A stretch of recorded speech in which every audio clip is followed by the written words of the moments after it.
memperhatikan kesejahteraan aparatur sipil negara dan pensiunan ASN dengan konsisten menaikkan gaji pokok setiap tahunnya.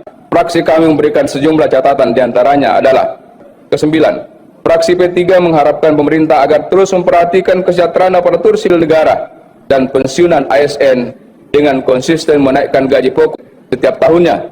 Hal ini penting agar gaji pokok ASN dan pensiunan tidak tergerus oleh inflasi. Kenaikan gaji pegawai negeri sipil atau ASN yang berpotensi meningkatkan laju inflasi secara nasional.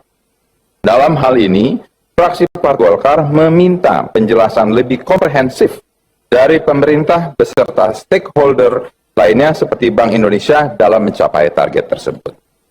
Untuk belanja pegawai, fraksi PKB meminta kepada pemerintah agar mengevaluasi sistem remunerasi pada kementerian lembaga karena masih belum efektif meminimalisir aksi korupsi dan sejenisnya.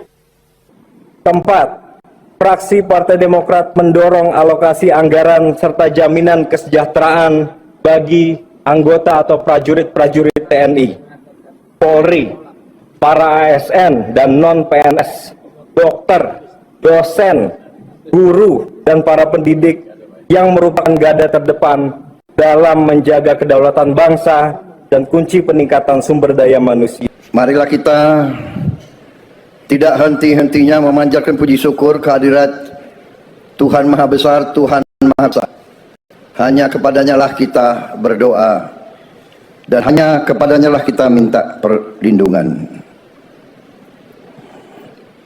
Kita bersyukur atas segala karunia yang diberikan kepada kita dan kepada bangsa kita. Pada hari ini kita melaksanakan upacara gelar pasukan operasional dan upacara kehormatan militer. Adalah suatu kehormatan bagi saya untuk bisa hadir di acara ini sebagai inspektur upacara. Pertama, saya mengucapkan terima kasih kepada Panglima TNI, seluruh pimpinan TNI dan Angkatan yang telah menyelenggarakan acara ini. Tentunya Menteri Pertahanan dan seluruh jajaran Kementerian Pertahanan dan semua kementerian yang mendukung. Saya juga mengucapkan terima kasih kepada Komandan Upacara dan seluruh peserta upacara. Dalam pemeriksaan pasukan, saya melihat disiplin, semangat yang menyala-nyala dari para prajurit yang hadir di sini.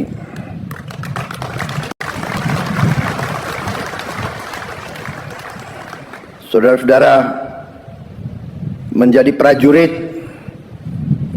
adalah suatu kehormatan, tapi juga suatu panggilan dan juga suatu kesiapan untuk berkorban.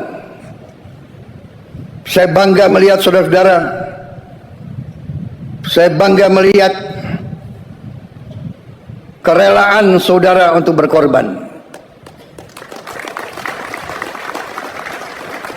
Saudara-saudara sekalian, bangsa kita adalah bangsa yang besar, bangsa kita bangsa yang kaya, tapi bangsa kita, Nusantara kita, ratusan tahun diganggu, ratusan tahun diinvasi, ratusan tahun dijajah. Prajurit-prajurit muda yang di depan saya tidak boleh sekali-sekali melupakan sejarah bahwa moyang kita, bahwa kakek-kakek kita, eyang-eyang kita, orang tua kita pernah dijajah, pernah diperbudak, pernah diperlakukan lebih rendah dari binatang, Jangan pernah lupa sejarahmu.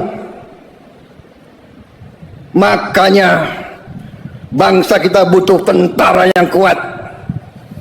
Tidak ada bangsa yang merdeka tanpa tentara yang kuat. Saya katakan sekali lagi, tidak ada bangsa yang merdeka tanpa tentara yang kuat.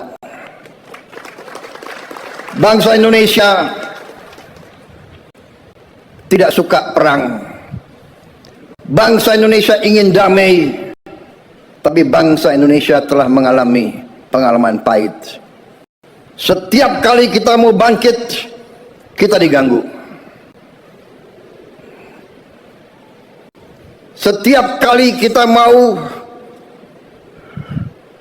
mensejahterakan rakyat kita, kita diganggu.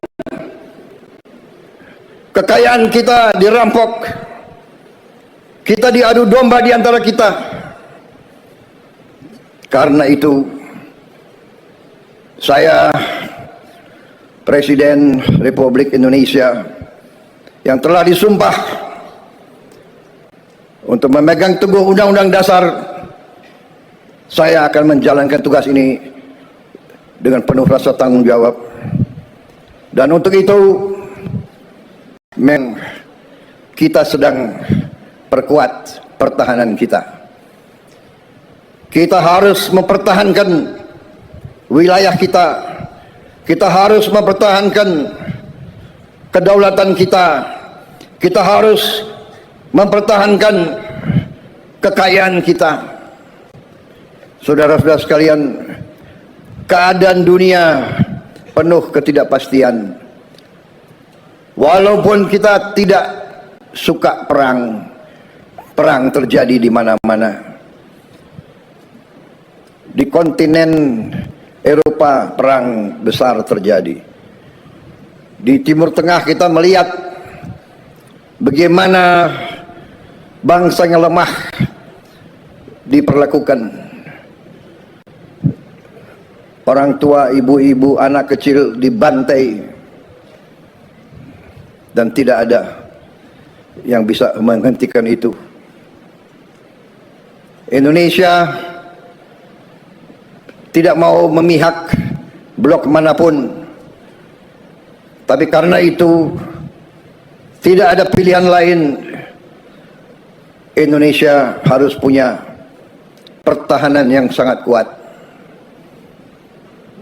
Dan untuk itulah hari ini saya melantik 6 Panglima Kodam baru, 20 Komandan Brigade baru, dan 100 Batalion Teritori Pembangunan baru. Saya telah melantik Panglima-Panglima, Komandan-Komandan Brigade, orang-orang yang dipilih. Saudara-saudara sebagai pemimpin harus memimpin dari depan. Panglima TNI, Panglima Pasukan TNI, Komandan-Komandan Brigade, Komandan-Komandan Batalion memimpin dari depan, memimpin di tengah-tengah pasukan, berada selalu di tempat yang paling berbahaya, berada selalu di tempat yang paling kritis. Tidak ada komandan pasukan yang memimpin dari belakang. Pemimpin dari depan. Pemimpin memberi contoh. Pemimpin adalah